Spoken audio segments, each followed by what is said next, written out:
Bulan Sya'ban itu bulannya baginda Nabi, dan bulan Ramadan bulan umatnya baginda Nabi. Kenapa kemudian bulan Sya'ban dikatakan bulannya Nabi? Di antara sebabnya Allah Subhanahu wa taala berfirman, "Innallaha wa malaikatahu yusholluna 'alan nabi ya ayyuhalladzina amanu shallu 'alaihi wa sallimu taslima." Turunnya pada bulan Sya'ban. Makanya bulan Sya'ban dikatakan sebagai bulannya Nabi, dan bulan Rajab Allah jadikan sebagai bulannya. Saat datang bulan Rajab haram kemudian terjadinya peperangan. Bulan Rajab itu bahkan nama lainnya Syahrul Rajab Al-Asab. Al-Asab itu artinya tuli, budak, enggak dengar apa-apa. Maksudnya kalau udah datang bulan Rajab enggak boleh kedengaran suara-suara berperang. Enggak boleh ada orang menanggung peperangan, karena ini bulan yang dimuliakan nama Allah. Bukan hanya semenjak datangnya kaum muslimin, bahkan sudah sejak lama bulan Rajab ini kemudian dimuliakan nama Allah Subhanahu wa taala. Malamnya kita bermunajat, kemudian datang sebelum waktu subuh kita sahur. Kemuliaan juga puasa hari pertama bulan Rajab. Cuman ini tantangannya luar biasa, sebab tanggal pertamanya jatuh pada hari Ahad. Di antara godaannya adalah kondangan. Udah niat puasa nih, ingat ya Allah ada kondangan, mana digedong lagi. Kan gak enak kalau kita ngamplop lagi nyedok, betul kira-kira. Nah ini godaan. Ustaz sih kalau bisa dan kondangan sampai 3, yang digedong 2, yang di rumah 1. Lah saya kalau datang kok kisah ya gak apa-apa. Belum bisa puasa hari pertama gak apa-apa, kata Imam Ghazali, paling gak puasa 3 hari. Ya, baik itu pada Ayyamul Bid tanggal 13, 14, 15 Agustus. Niat sekalian puasa di bulan Rajab, niat sekalian puasa Ayyamul Bid. Ustaz belum bisa juga, ya udah pilih 3 harinya, hari Kamis, Jumat, kemudian Sabtu. Ya, lepongan gitu, Kamis, Jumat, Sabtu. Kata Imam Ghazali, ini pahalanya luar biasa, walaupun hadisnya dhaif, tapi boleh dipakai untuk fadhailul a'mal, artinya untuk motivasi di dalam beramal. Ya, kita bukan hanya berharap pahala yang luar biasa, tapi kita berharap di bulan yang mulia ini Allah catatkan pahala yang luar biasa. Sayyidina Abdullah bin Umar bin Khattab, anaknya daripada Sayyidina Umar. Beliau ini Pak, di antara yang ngikutin nabinya itu paling fanatik. Artinya beliau ini ngikutin Nabi, apa aja yang Nabi perbuat beliau ikutin. Bahkan pernah satu kali beliau ini lagi dalam satu kafilah dagang, ya, dalam satu rombongan dagang menuju ke negeri Syam. Kemudian dikatakan sama sahabat ini, dulu saya ingat, kata dia, Nabi itu dulu di pohon yang ono, kata sahabat, itu dulu Nabi berteduh. Kemudian otaknya Nabi muter-muter ngiterin pohon, katanya. Akhirnya didengar sama Sayyidina Abdullah bin Umar bin Khattab radhiyallahu anhu, itu kafilah dagang, dia melipir pingsan. Dia datang itu pohon, dia berteduh di itu pohon, otaknya diajak muter. Ditanya kenapa? Saya pengen otak saya mengikuti otaknya baginda Nabi Muhammad sallallahu alaihi wasallam. Ini luar biasa. Nabi maaf, Nabi pernah dikatakan Nabi dulu waktu itu, ya pernah buang air di sebelah sana, diikutin. Nabi waktu itu lagi perang, pernah menghindar panah, diikuti. Ya tentu kalau sholatnya jangan ditanya lagi, puasanya jangan ditanya lagi, ngikutin Nabi. Tapi bahkan sampai gerak-geriknya Nabi pengen diikuti. Buah dari apa? Dari cintanya kepada baginda Nabi Muhammad SAW. Jadi kalau kita betul cinta sama Nabi itu Pak, ya kita pengen ngikutin apa yang Nabi Kan sekarang tanggal 20 Desember. Dikit lagi kita ketemu tanggal 25 Desember. Betul. Ini biasanya kalau generasi milenial, Gen Z gitu atau Gen Alpha ini nanya, Ustaz, boleh gak kita ngucapin selamat Natal? Lebih jauh lagi, boleh gak kita ikut perayaan Natal? Atau kalau yang kita nih, bapak-bapak begitu kalian nanya jadi Ustaz, itu ntar malam minggu kita ngaji apa kagak? Bukan pas malam Natal, tanggal merah jadi begitu. Nah yang Natal kita ngaji nggak? Ngaji. Pertanyaannya, bolehkah kemudian kita ngucapin Natal? Kita lihat aja gimana sejarahnya Rasulullah. Rasulullah itu pas sampai Madinah, ketika kemudian arah kiblat masih menuju Masjidil Aqsa, itu Nabi angkat tangan 18 bulan Nabi doa, gak pengen kiblatnya sama dengan orang-orang Yahudi. Ketika Nabi di Madinah dikabarin sama orang-orang Ansor yang asli Madinah, wahai Rasulullah, itu orang-orang Yahudi lagi puasa yang namanya Yaumul Ashura, yaitu puasa tanggal 10 bulan Muharram. Kenapa? Kata mereka itu hari di mana diselamatkannya Nabi Allah Musa dari kejarannya Firaun. Kata Nabi apa? Besok kita puasa bukan hanya tanggal 10, kita puasa juga tanggal 9. Namanya puasa Tasu'a. Ada puasa Tasu'a, ada puasa Asyura. Kenapa? Kata Nabi, saya pengen menyelisihi orang-orang Yahudi. Jadi Nabi bahkan model potongan rambutnya Nabi itu menyelisihi orang-orang Yahudi. Nabi gak pengen betul-betul disamain sama orang-orang Yahudi. Kalau ini Nabi yang pengen menyelisihi orang Yahudi, bisa-bisanya kita kemudian misalnya sholawatan di dalam gereja, atau kita bikinin nanti masjid kita buat menyambut saudara-saudara kita perayaan Natal. Ini nggak bisa. Kemudian dijadikan sebagai satu amalan. Jadi bagaimana hukumnya? Ya nggak boleh kita mengucapkan hari Natal, merayakan Natal itu nggak boleh. Walaupun ada pendapat ulama pengalihan, yang ini saya rasa bisa digunakan buat gubernur atau presiden gitu ya. Mereka kan punya masyarakat banyak. Cuma kalau kita ngapain? Saya kadang-kadang suka heran ada orang meributin Ustaz. Pokoknya saya nih termasuk yang pikirannya terbuka, open minded kata dia. Terus saya ngucapin Natal aja nggak apa-apa, orang tuh ketimbang ngucapin doang. Coba dah orang Kristen suruh ngucapin syahadat, kira-kira mau gak? Kagak. Ketimbang ngucapin doang, betul gak kira-kira? Jadi ketimbang ngucapin doang, Ustaz, akhirnya bikin status WhatsApp-nya, selamat hari Natal, Merry Christmas gitu kira-kira. Terus saya tanya itu yang lihat siapa? Yang terlihat semua namanya Ahmad, Muhammad, Umar, Musa. Yang melihat orang Islam semua, gak ada orang Kristennya. Ini buat apa? Jangan-jangan cuma gaya-gayaan doang. Makanya kalau kita emang gak punya keluarga daripada orang-orang Kristen, gak punya teman-teman daripada Kristen, gak perlu kita repot-repot mengucapin daripada selamat Natal. Kecuali tadi saya bilang, kita umpama gubernur kah, kita umpama presiden, itu ada pendapat ulama yang membolehkan asalkan tidak dengan keyakinan. Sebabnya kan kalau kita mengucapin Natal itu Pak, mereka itu kan percayanya bahwa itu adalah hari apa? Lahiran. Hari lahirnya anak Allah. Isa al-Masih. Ini bertolak belakang. Kalau mereka meyakini 25 Desember gitu ya, sebagai hari lahirnya Isa al-Masih, yang mana kalau Desember itu selalu dimanapun Desember itu adalah musimnya musim dingin. Kalau di kita musim hujan, kalau di negara-negara yang salju itu musimnya turun salju. Ya, bahkan di Saudi itu ada daerah-daerah yang sudah mulai turun salju. Kita sekarang nih berangkat ke Saudi, ke Madinah, ke Mekah tuh cuaca sedang dingin-dinginnya di bulan Desember. Kita berangkat ke Turki itu sedang turunnya salju, gitu ya.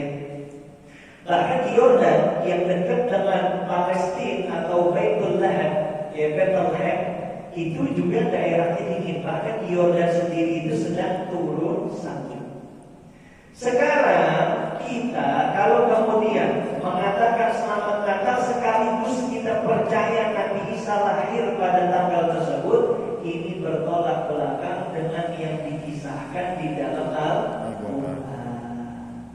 Apa kata Allah Subhanahu wa Ta'ala ketika Sayyidatuna Maryam kandungannya udah besar, detik-detik beliau akan melahirkan, kata Allah Subhanahu wa Ta'ala, di detik-detik itu sedang lemah-lemahnya, tetap Allah minta buat ikhtiar. Katanya apa? Getarkanlah, goyangkanlah pohon korma sehingga dia menjatuhkan buahnya. Jadi Sayyidatuna Maryam sudah lemes-lemesnya, kata Allah, makan itu buah korma, goyangkan itu pohon korma supaya buahnya jatuh. Sedangkan yang namanya pohon korma nggak mungkin dia berbuah kecuali pada puncak musim panas. Jadi kalau pohon korma itu dia ketika dia berbuah, semakin panasnya cuaca baru dia bisa berbuah. Kalau ini kejadian pada saat bulan Desember, nggak mungkin Quran mengisahkan Sayyidatuna Maryam untuk menggoyangkan kurma yang sedang berbuah, karena mustahil di musim dingin kurma itu berbuah. Jadi kurma itu kan Pak, iya kan? Kurma itu Pak, ya panennya cuma setahun sekali. Biasanya puncak-puncak panas itu bulan Juli, bulan Agustus, itu kurma udah mulai semua. Satu pohon itu bisa sampai berapa ratus kilo gitu ya, hampir-hampir mungkin kemudian ya sampai 100 kilo satu pohon itu buat sampai dengan 1 tahun. Dari mulai kurma ajwa, ya ada jamaah umroh minta tolong ke saya, Ustaz, tolong dong saya cariin saya kurma najwa, katanya. Najwa Shihab, dia bilang begitu. Dan namanya kurma ajwa. Itu kurma, ya dikatakan kurma Nabi karena Nabi diantaranya kemudian menanam itu kurma dengan tangan mulianya beliau sendiri. Bahkan dikatakan dalam hadisnya Nabi, orang yang makan kurma ajwa, ya pada pagi hari 7 butir. Ini hadisnya Nabi, orang makan kurma ajwa pagi hari 7 butir, itu dalam sehari selamat dari racun. Yang kedua selamat dari sihir. Jadi kalau bapak ataupun ibu ya sedang ada gejala misalnya, atau tahu nih kayaknya ada yang lagi ngisingin kita, di antara ikhtiarnya itu bisa dengan makan kurma ajwa. Ya pagi-pagi 7, makan 7 biji. Cuman kalau udah makan itu jangan mainnya ngetes. Wah kata Nabi nih gak mempan racun, coba gue minum racun. Biasanya yang ngetes-ngetes begitu dilepas sama Allah, berbiarin aja mati lah gitu. Tapi hadis Nabi. Ada lagi kurma pecol, oh gede-gede tuh, enak tuh kalau buat buka puasa. Ada lagi namanya kurma sukari. Kata ibu-ibu kurma suka berdiri.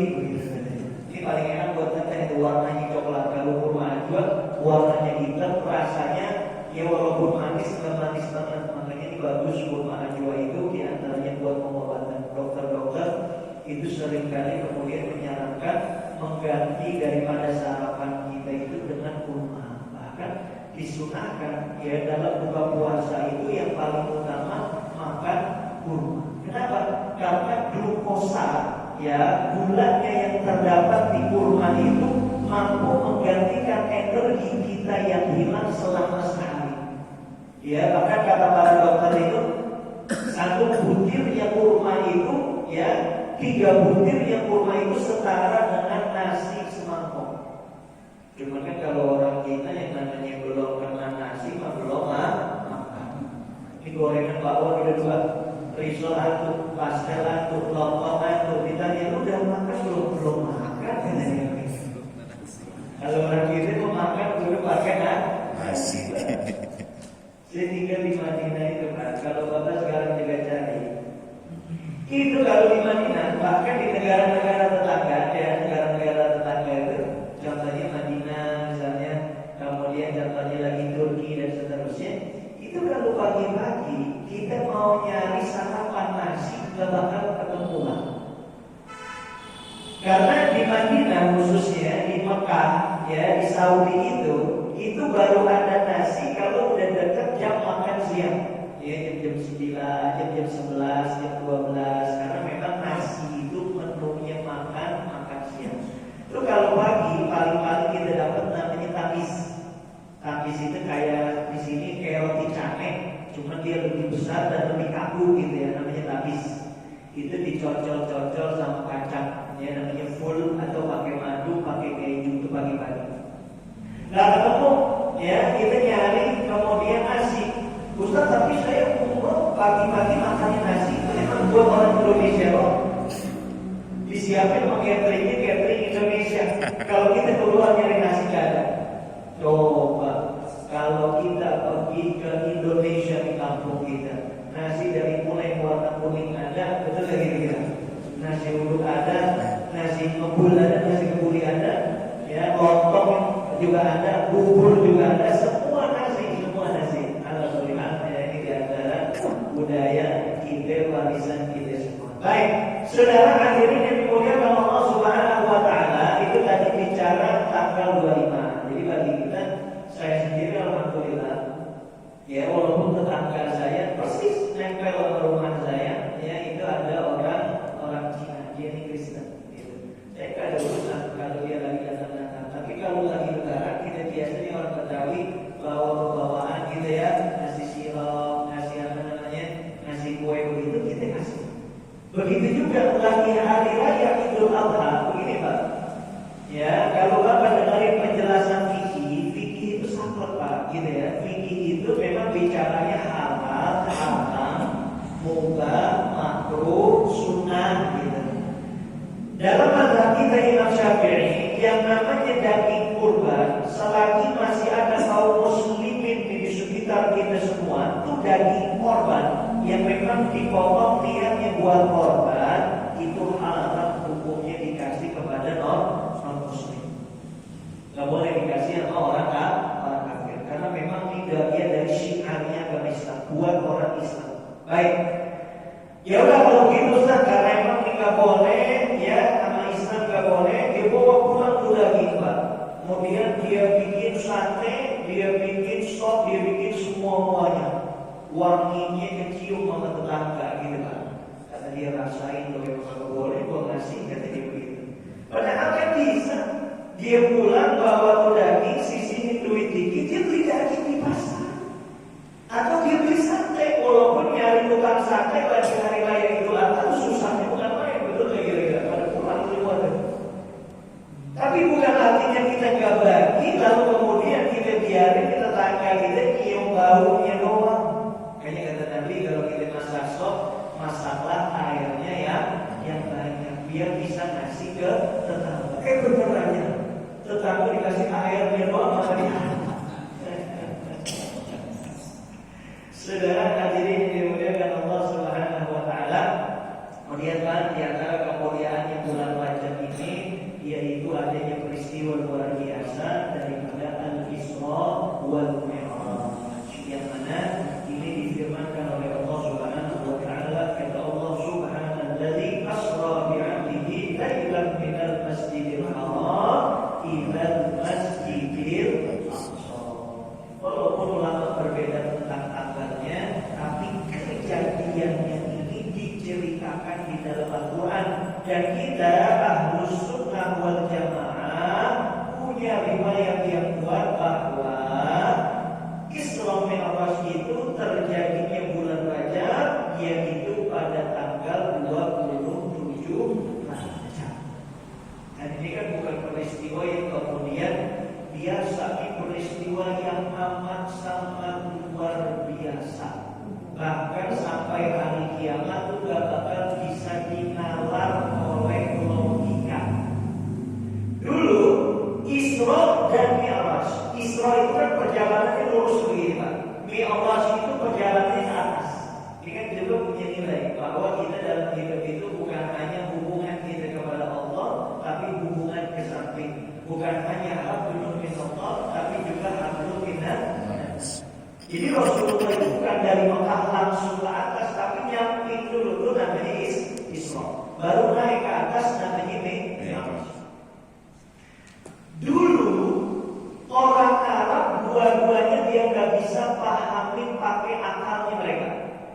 Makanya ketika Nabi pulang mengatakan apa? Saya baru pulang dari Masjidil Aqsa. Ini belum bicara ke langit ketujuh ya. Kalau ke langit ketujuh, tar dulu. Itu orang semua yang dengar langsung mengkerutkan alisnya, langsung bilang, Muhammad udah gila. Sampai bahkan sahabat-sahabat yang lain itu meragukan, ya Allah, ini Nabi mau bener ini. Siapa yang pertama kali langsung percaya tanpa tanya adalah Sayyidina Abu Bakar As-Siddiq. Makanya beliau dijuluki As-Siddiq karena apa aja yang Nabi kata langsung percaya. Orang-orang datang kepada Abu Bakar, wahai Abu Bakar, saya minum dulu boleh tak Pak?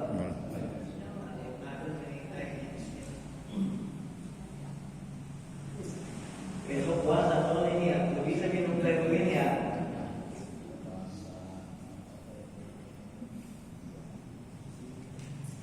Orang-orang datang, wahai Abu Bakar, udah dong, katanya Muhammad pergi dari Mekah ke Masjidil Haram ke Masjidil Aqsa cuma dalam semalam. Apa jawaban Syekh Bakar? Dia bukan hanya benar apa enggak, bukan ditanya yang ngomong benar Nabi Muhammad kan? Kata orang benar, saya dengar sendiri Muhammad yang ngomong. Dia pikirnya Abu Bakar bakal kemudian ya memberontak nggak percaya sama Nabi. Apa dia jawab? Jangankan satu malam.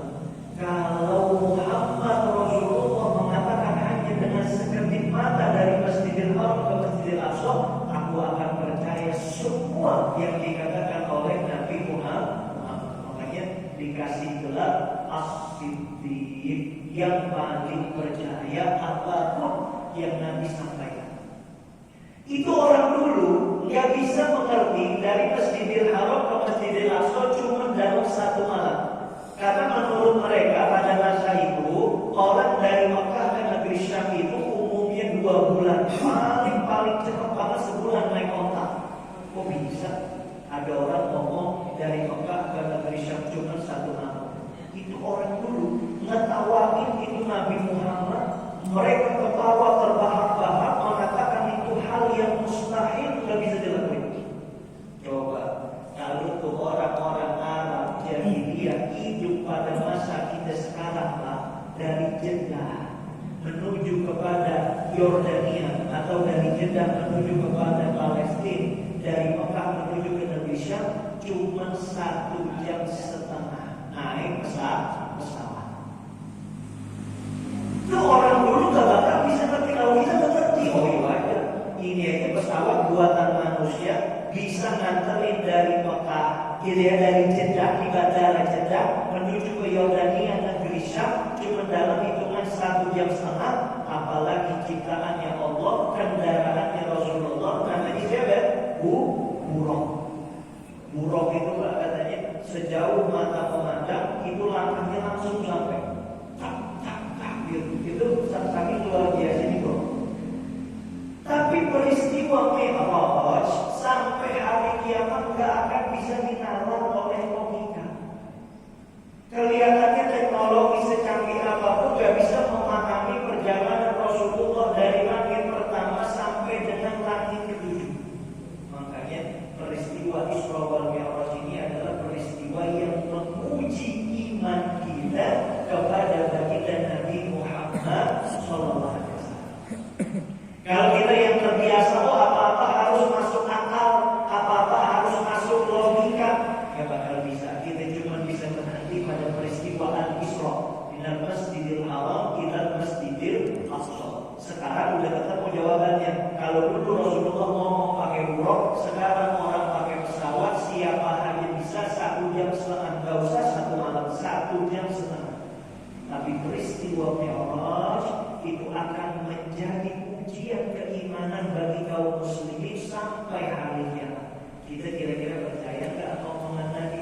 Kita kira-kira mau beriman nggak sama omongan Nabi? Sebab logika kita terlalu sempit untuk memahami peristiwa yang amat sangat luar biasa. Makanya momen Rajab ini dipakai buat sering-sering baca dengerin kisah-kisahnya Isra Mi'raj. Sambil bayangin ya gimana keadaannya ketika Rasulullah datang